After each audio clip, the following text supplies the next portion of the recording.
सैयदना Junaid Baghdadi फरमाते हैं, मुराकबा करने वाले को कुछ और नहीं सोचना है, बस आंख बंद करके इतना सोचना है कि अल्लाह ने मुझे क्यों पैदा किया, मैं यहां क्यों आया इस दुनिया में। बस इतना ही सोचना है, इतना ही सोचना है। बार बार सोचता रहे, बार बार सोचता रहे। ऐ नौजवानों, ये मुराकबा आज तुम्हारी बहुत सारी बीमारियों का इलाज है। सोचना कभी आंख बंद करके, क्या मैं इसलिए आया रात भर इंटरनेट पर गेम खेलने के लिए अल्लाह ने मुझे पैदा किया? क्या मैं दुनिया में लड़कियों से छेड़छाड़ करने के लिए पैदा किया गया? क्या मैं दुनिया में दिन रात खेल कूद के लिए पैदा किया गया हूं? लोगों से गप्पे लगाने के लिए पैदा किया गया हूं? मैं लोगों से हंसी मजाक में अपना वक्त को बर्बाद करने के लिए पैदा किया हूं? क्यों पैदा किया गया हूं? तुम्हारा दिल आखिर एक दिन जवाब देगा, अल्लाह की तरफ से तुम्हें ये मिलेगी बात, तुम क्यों पैदा किए गए, क्यों पैदा किए गए। तुम्हें पता चल जाएगा ये मुराकबे में, जिस दिन तुम्हें पता चल जाए क्यों पैदा किया गया, अगर हकीकत को पहुंच गए उसी दिन अल्लाह के वली बन गए। अब मैं आपको बताता हूं, जिन लोगों का मुराकबा मुकम्मल हुआ, वो जिंदगी में अगर सोचते सोचते इस नुक्ते को पहुंच गए कि मैं क्यों पैदा हुआ, तो फिर आंख खोल करके वो पुकार कर कहते हैं, हम दुनिया में क्यों पैदा हुए? नतीजा निकला, दहन में जुबान तुम्हारे लिए, बदन में है जान तुम्हारे लिए। या रसूल अल्लाह, हम आए यहां तुम्हारे लिए, उठे भी वहां, हम अपने लिए नहीं आए, आका आपके लिए आए।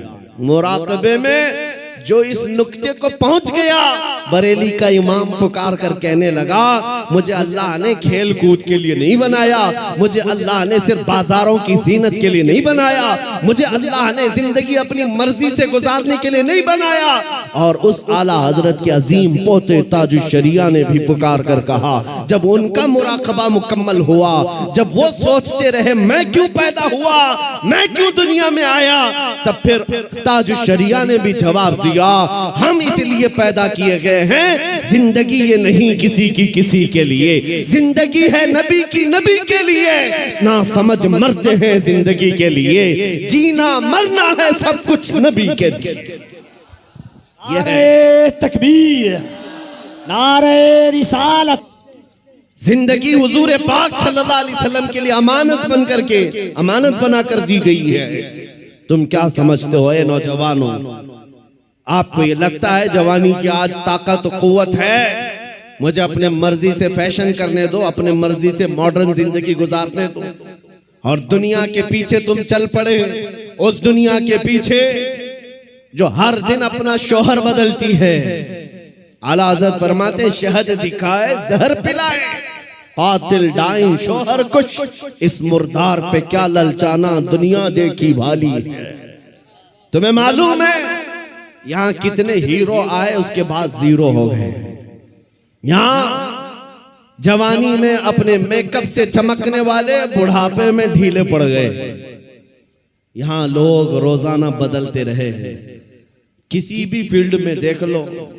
कुछ लोगों को लगता है पर्दे सीमी पर बॉलीवुड और हॉलीवुड पर थिरकने वाले, मुजरे करने वाले स्टार हैं, ये बड़े बड़े हीरो हैं, और उनके पीछे कौम भागती है। मियाँ ये सिर्फ और सिर्फ ढलती छांव है, थोड़े दिनों के बाद इनके चेहरे का गाजा उड़ गया तो यही कौम दूसरा हीरो ढूंढती है, दूसरा इन्हें चाहिए।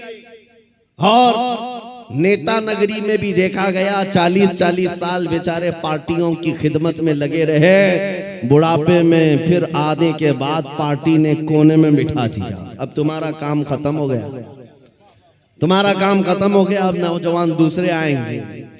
लेकिन मेरे अजीजों, एक मकतबा मैंने ऐसा देखा, एक मदरसा ऐसा देखा, यह हुजूर के गुलामों का है। यहाँ जितना बूढ़ा होता है उतनी इज्जत बढ़ती जाती है, जितना बूढ़ा हो जाए उतनी इज्जत बढ़ती चली जाती है। मेरे अजीजों, 85 साल 90 साल के उलमा भी आज मौजूद हैं। कौम उनको देखती रह जाती है। तुम 25 साल के 1 लाख नौजवान लाकर खड़ा कर देना और फिर एक तरफ सिर्फ ताजुश शरिया का चेहरा दिखा देना, लाखों की तरफ निगाहें नहीं जाएंगी उस एक चमकते हुए चेहरे की तरफ। मेरा में वकार, मैं ये बातें इसलिए अर्ज कर रहा हूं कि इन बुजुर्गों ने जो खूबसूरती हासिल की है वो पाउडर लाली के मेकअप से नहीं, मेरे मुस्तफा के कदमों से हासिल की है, नबी पाक की वाबस्तगी से मिली है। लोगों को आज ये लगता होगा, मैं आपको बताऊं, तहदीस नेमत के लिए कह रहा हूं, मैं अपनी बड़ाई अपनी फजीलत की बात नहीं कर रहा हूं। किसी को अगर ये लगता हो कि सोशल मीडिया की वजह से इनको बहुत ज्यादा लोग चाहने लग गए, सोशल मीडिया, यूट्यूब, इंस्टाग्राम सब इन्होंने फैला रखा है, इसलिए भीड़ जमा हो गई, हजारों लोग सोशल मीडिया पर हरकतें कर रहे हैं, बहुत वहां मैदान में मौजूद हैं, मगर मेरे अजीजों ये मेरे फन का कमाल नहीं है। आज जहां जाएं परवानों का हुजूम जो मेरे सामने नजर आता है, बात सिर्फ इतनी है, जब तक के मदीने से इशारे नहीं होते, रोशन मेरी किस्मत के सितारे नहीं होते, ये नाज़ी अंदाज हमारे नहीं होते, झोली में अगर टुकड़े तुम्हारे नहीं होते, जब तक बिके न थे तो कोई पूछता न था, या रसूल अल्लाह तुमने खरीद कर हमें अनमोल कर दिया। मेरा यकीन है सारा सोशल मीडिया फना हो जाए, मैं किसी पहाड़ के अंदर बैठकर मेरे नबी की बात करूं, मेरा खुदा कादिर है, वो लाखों के दिलों में हमारी बात को पहुंचाएगा। ये कमाल मैं इसका नहीं समझता सोशल मीडिया के जरिए से, इंटरनेट का दौर हो, नहीं मेरे अजीजों, हुजूर की अजमत बयान करो, चाहे तुम तन्हा हो, मौला पूरी कायनात में तुम्हारे चर्चे फैला देता है। ये रब्बे जुल जलाल की शान है। इब्राहीम अलैहिस्सलाम जब मक्का मुकर्रमा से आवाज दे रहे थे तो पूरी कायनात में आपकी आवाज को अल्लाह ने पहुंचाया।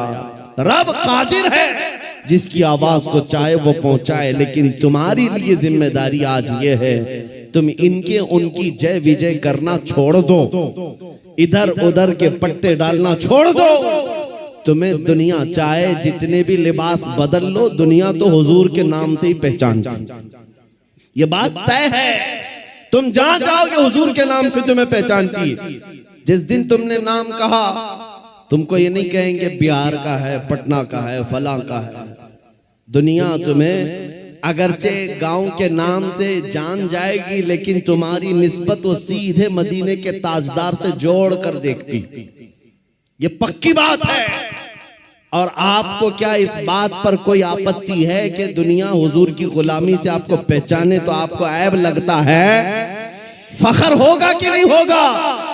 अगर हुजूर की गुलामी से दुनिया तुम्हें पहचानने पर फखर होगा तो मेरी बात सिर्फ इतनी सुन लो, पूरे के पूरे ही गुलाम क्यों ना हो जाए। जब गुलाम होना ही है तो पूरे क्यों ना हो जाए। आला हजरत ने क्या खूब कहा, आज ले उनकी पनाह, आज मदद मांग उनसे, कल न मानेंगे कयामत में अगर मान गया। उन्हें जाना उन्हें माना, न रखा गैर से काम, लिल्लाहिल हम्द मैं दुनिया से मुसलमान गया।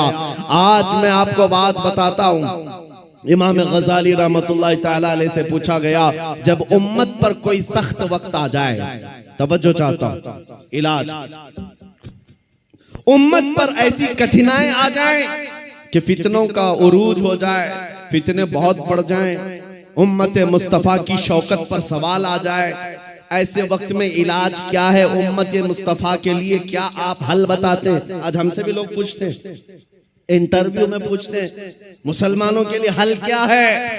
इमाम गजाली ने फरमाया, एक ही हल है, इनके सीनों को हुजूर की मोहब्बत से भर दिया जाए, हुजूर की मोहब्बत से भर दिया जाए। मेरे अजीजों, लोग मुझे उर्सों में भी बुलाते हैं, पता नहीं कितने कितने जलसों में बुलाते हैं, मैं तो बात सिर्फ हुजूर की करता हूं। वजह सिर्फ ये है, मैंने सबको समझा रखा है, आज हमें इलाज करना है, जिस चीज की जरूरत है वही दो, जब इलाज कंप्लीट हो जाए इंशाअल्लाह ये जिस जगह भी ले जाओगे ये खड़े हो रहेंगे। इमाम गजाली ने फरमाया, इनके दिलों को हुजूर की मोहब्बत से भर दो। तो आपसे पूछा गया वैसे तो हर मुसलमान कहता है मुझे हुजूर से मोहब्बत है। अभी मैं पूछूं, एक हाथ नहीं दो दो हाथ उठाएंगे हुजूर से मोहब्बत है या नहीं? अगर अभी सवाल करे, हर कोई पुकार कर कहेगा हाँ हुजूर से मोहब्बत है, मैं तो जान देने को तैयार हूं, हर कोई कहेगा। इमाम गजाली ने फरमाया हाँ हर कोई कहता तो है, लेकिन बात क्या है सुनो, इंसान की फितरत है और दुनिया का दस्तूर है। जो इंसान जिससे जितनी मोहब्बत करता है दिन में उसका बार बार जिक्र भी करता है, बार बार उसको याद करता है, बार बार याद करता है। और जब बार बार किसी का जिक्र करने लग जाए तो समझ लो उसका दिल भर गया है, इश्क से, मोहब्बत से भर गया है। और नहीं जिक्र ही नहीं करता, यूं ही कहता है तो वो झूठा आदमी, वो झूठ बोलता है। हुजूर से मोहब्बत, हुजूर से मोहब्बत कहता तो है, लेकिन उसकी जिंदगी में नजर कभी नहीं आता। कहीं ऐसा तो नहीं मेरे अजीजों, आज मैं नौजवानों को देखता हूं फिल्मी गानों के, इनको लाइनें याद हो जाती हैं, फिल्मों के डायलॉग याद हो जाते हैं, मेरे नबी की 4 हदीसें क्यों नहीं याद? अगर हुजूर से कसरत से मोहब्बत होती तो हुजूर की अदाओं से भी मोहब्बत होती। हुजूर के जुमले तुम्हारी जुबानों पर गर्दिश कर रहे होते, बार बार तुम उनका जिक्र कर रहे होते। और फरमाया बुजुर्गों ने, जो कसरत से हुजूर पर दुरूद पढ़ता रहता है दिन भर रात भर, समझ लो उसका दिल भरा हुआ है हुजूर की मोहब्बत से, क्योंकि बार बार वो जिक्र कर रहा है, बार बार याद कर रहा है।